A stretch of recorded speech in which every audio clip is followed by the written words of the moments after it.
Bismillahirrahmanirrahim. Alhamdulillah.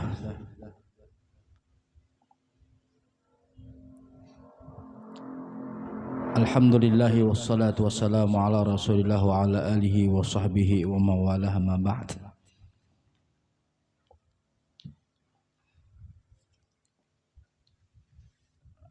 Sunat-sunat sebelum sembahyang. Jadi kajian kita pada malam hari ini tentang masalah sunnah-sunnah sebelum sembahyang. Jadi sunnat sesuatu hal yang apabila dikerjakan mendapat pahala dan apabila ditinggalkan kada berdosa, itu sunnah. Dan di dalam definisi usul fikih, sunnah itu sesuatu hal yang diperintah. Nah, lawanannya makruh. Jadi di dalam hukum fikih, hukum itu ada 5. Jadi kita ini setiap waktu beredar dalam 5 hukum. Di dalam hukum yang 5. Ada kalanya kita ini berada di hukum wajib, ya di waktu sembahyang, nengkainah untuk ilmu. Ini antara wajib dengan sunnah. Karena ketika kita melajari ilmu-ilmu nang fardu, tentang masalah kewajiban-kewajiban kita, masalah sembahyang, rukun-rukun syarat-syarat sah sembahyang, itu berarti wajib kita berada di dalam majelis ilmu nang hukumnya wajib. Kalau di dalam majlis itu menerangkan tentang masalah sunnah-sunnah, berarti kita berada di dalam hukum sunnah. Atau kadang-kadang kita berada di dalam hukum mubah, kayak guring, santai, mandi, makan. Nah, itu kita berada di hukum mubah. Arti mubah sesuatu yang apabila digawi atau kada jadi masalah.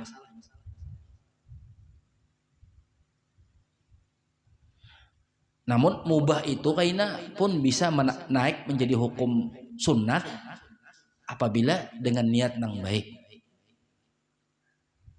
Kayak kita santai atau guring, makan, mandi, tapi niatan makan tadi untuk supaya kita sehat, supaya nyaman, kita beribadah, nah maka dapat pahala.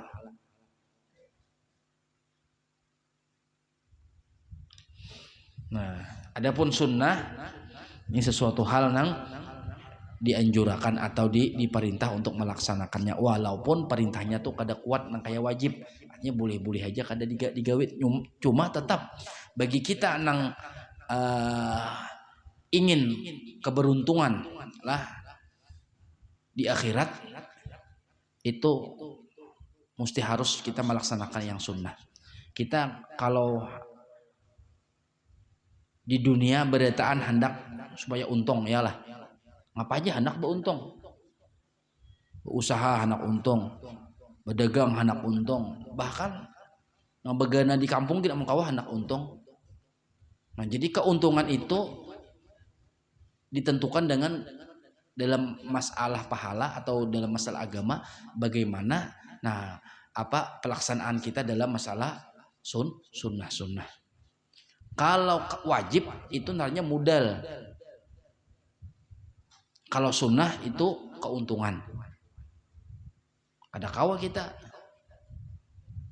amun hanya sekadar nang wajib aja klik-klikan ibarat modal kita. Cuma alhamdulillah untung juga selamat sudah kita. Nah, tapi bagi orang yang hendak kedudukan yang tinggi, dapat keuntungan, kebahagiaan yang lebih, itu mesti nang sunnah pun digawi. Makanya para wali-wali Allah Subhanahu wa taala itu jangan heran ibadah sunnah ini kada tertinggal. Kayak Syekh Muhammad Saman Al-Madani kan sidin masih dalam haulnya nih, dalam menakib sidin orang yang selalu apa aja kita kasih dengan sunnah Nabi. Disebutkan nang mubah aja sidin tinggalakan. Amun kadada nilai nilai-nilai pahala atau nilai-nilai ibadah itu sidin kada hendak menggawi, karena mereka itu adalah orang ahli akhirat. Orang ahli akhirat itu kayak itu, artinya pertimbangannya, spekulasinya ujar orang yang penting waktu itu bernilai ibadah atau bernilai pahala. Jangan sampai artinya kada jadi ngapa-ngapa toh. Nah itu orang ahli akhirat. Ada kita ahli dunia ini, yang penting jadi angka. Ya Allah, kahulu kahilir harus ada nilai dolarnya, rupiahnya tuh nah. Kalau orang ahli dagang kan yang penting jadi duit jar, yang penting jadi bernilai. Kalau orang ahli akhirat kada mikirkan kayak apa, yang penting bernilai ibadah. Kada memandang apakah itu jadi duit atau kada, apabila itu dilihatnya ada nilai pahala ibadah digawinya. Makanya semangat mereka itu luar biasa. Ada Imam Ali radhiyallahu an, kalau kita hendak mengetahui orang itu ahli dunia atau ahli akhirat, ujar sidin lihati apa di antara tanda-tandanya apabila orang itu lebih bahagia, lebih gembira mengeluarkan sesuatu daripada hal apa aja kita lebih bahagia, lebih senang, lebih ketujuh mengeluarkan sesuatu daripada mendapatkan. Nah itulah ahli akhirat. Tapi apabila kita lebih bahagia, lebih ketujuh pemasukan daripada nang mengeluarkan, nah berarti itu arti ahli dunia, ujar Imam Ali karamallahu wajhah. Artinya nah ini mereka lebih mengutamakan nilai akhirat, karena ujar Allah Ta'ala wal akhiratu khairul laka minal ula. Akhirat itu jauh lebih utama daripada nang pertama, artinya dunia. Jadi makanya kada heran mereka itu orang yang selalu berpegang dengan masalah sunnah, dan ini memang bukti atau buah daripada kecintaan mereka terhadap Rasulullah.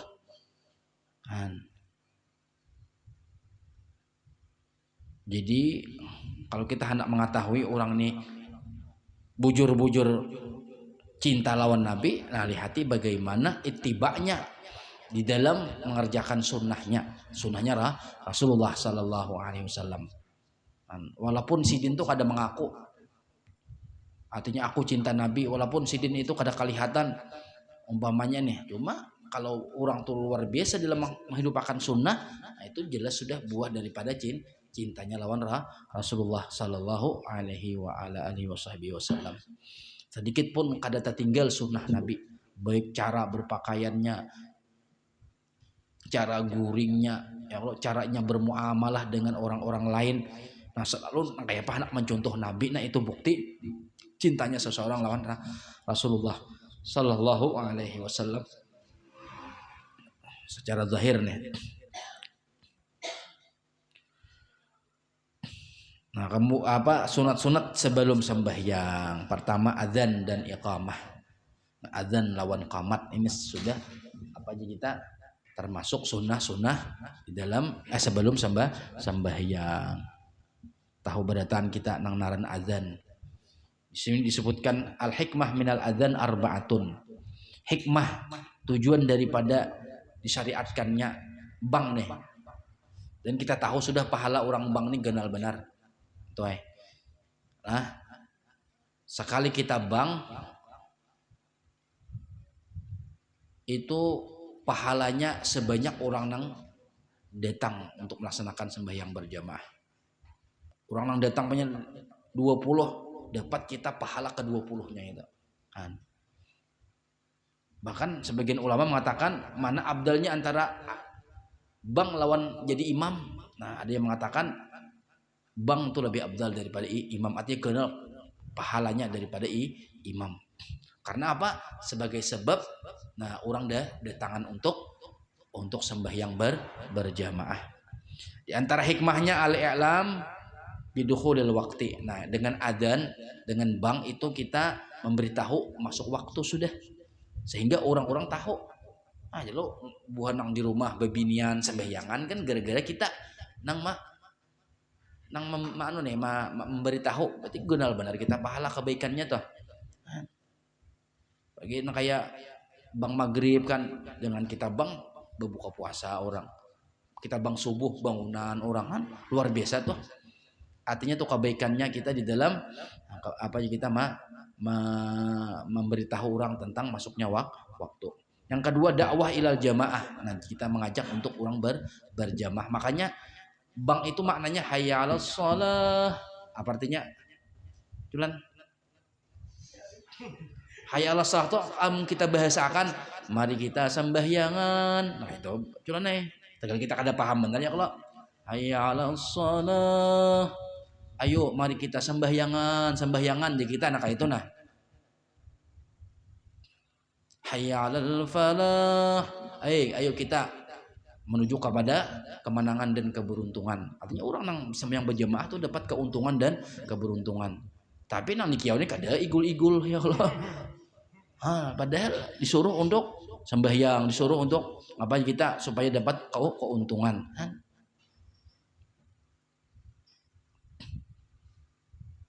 Dakwah ilal jamaah. Dan kedua ilam bi maudhi'il jamaah juga tujuannya untuk memberitahu bahwasanya ini ada tempat berjamaah. Jadi al barakah ma'al jamaah. Orang yang selalu merutinakan nih sembahyang berjamaah jualnya itu akan nampak keberkahan kita, keberkahan hidupnya, keberkahan apa usahanya, keberkahan anaknya, keberkahan segala-galanya.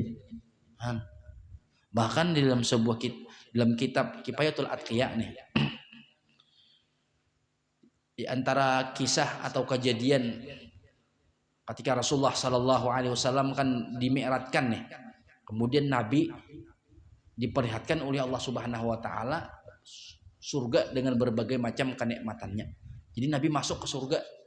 Nah di surga tuh pulang luasnya surga satu surga itu seluas langit dan bumi. Kayak apa? Kayak sabuting surga nah kayak dunia ini. Lalu masuk Nabi.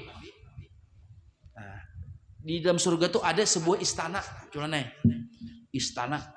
Kayak apa istana? Pada ada panggilan sini ya Allah. Pokoknya kenal rumahnya. Jadi Nabi suruh masuk. Lawan istananya itu kada nang terbuat dari nang samin, kada. Istananya tuh bertahtakan apa intan, berlian, mutiara. Ini amasnya sudah bilang kada hitungan lagi. Batu-batu nang halamannya tuh aja gini ngapa kita mutiara, intan, berlian, ayo. Yakut, jamrut di kita anunya nih. Perhiasan-perhiasannya. Pokoknya kada ada ngapa-ngapanya disebutkan tempat wadahnya sandal di surga itu aja itu nilainya larang daripada dunia dengan segala isinya. Apalagi nang istananya. Jadi Nabi masuk istana itu luasnya luar biasa genalnya. Kada kawa menyempatakan kayak pegenalnya istana di surga. Amun kayak itu aja amun genal benar istana di surga ngalih juga maharagu menyapui menutupi jendela lawangnya nah itu jangan dipikirkan itu memuyaki kepala benar nyaman aja dalam atur ya Allah. Jadi di dalam istana itu pulang Nabi melihat berapa satu istana, satu rumah itu 70 kamar. 70 kamar. Adakah rumah bisi nang kita pernah melihat 70 buting kamarnya? Rumah Pak Haji paling berapa puluh kamarnya ya Allah. Itu 70 kamarnya. Dimasuki Nabi kamarnya sekalinya satu kamar tuh pulang 70 ranjang pulang. Ranjang itu kayak ranjang pengantin. Ayo bayangkan. Ada kesandangan berarti 70 kali 70 kayaknya berapa toh? Sekali satu kamar itu 70 ranjang. Sekalinya di dalam ranjang tuh pulang besusun bidadari. Jalan kesedakan mendengar bidadari. Bidadari itu culannya kada kau dikisahkan. Seandainya bidadari itu timbul telunjuknya aja nih ke dunia ini pajah matahari itu. Ludahnya aja harum kayak minyak harum kasturi. Seandainya bidadari itu nama ludah laut, beludah di laut, maka laut tadi ampih jadi masin. Apa? Pada kau dikisahkan tentang bidadari.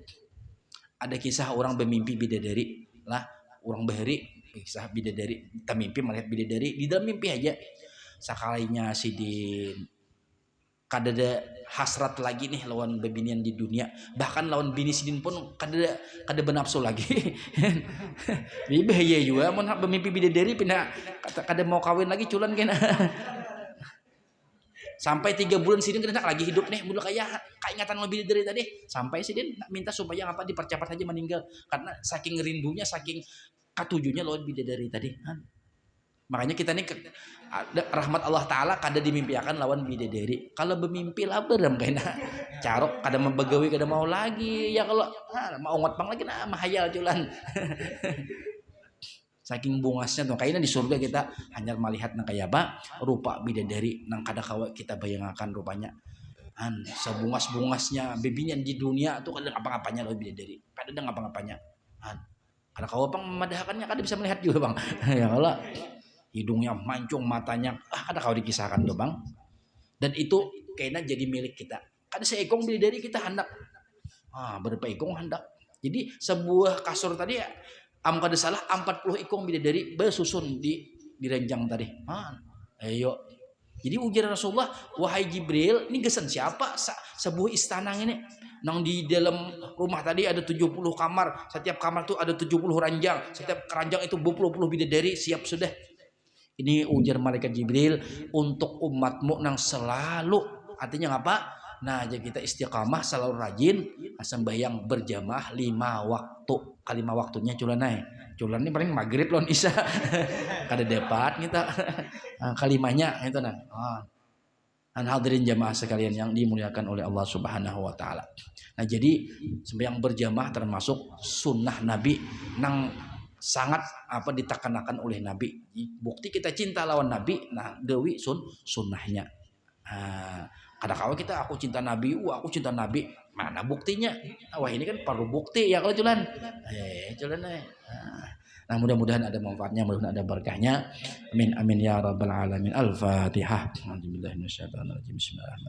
Alhamdulillah rabbil alamin. Bismillahirrahmanirrahim. Karim. Afwan ya rahim, afwan ya rahman rahim. Allahumma fa'na ya Allah bima 'allamtana 'allamna ma yanfa'una wa zidna 'ilman nafi'a wa zidna ya Allah ilman nafi'a wa zidna ilman nafi'a. Sallallahu alaihi Muhammadin subhana rabbikal izzati amma yasifun walhamdulillahi rabbil alamin. Taqabbalallahu minkum.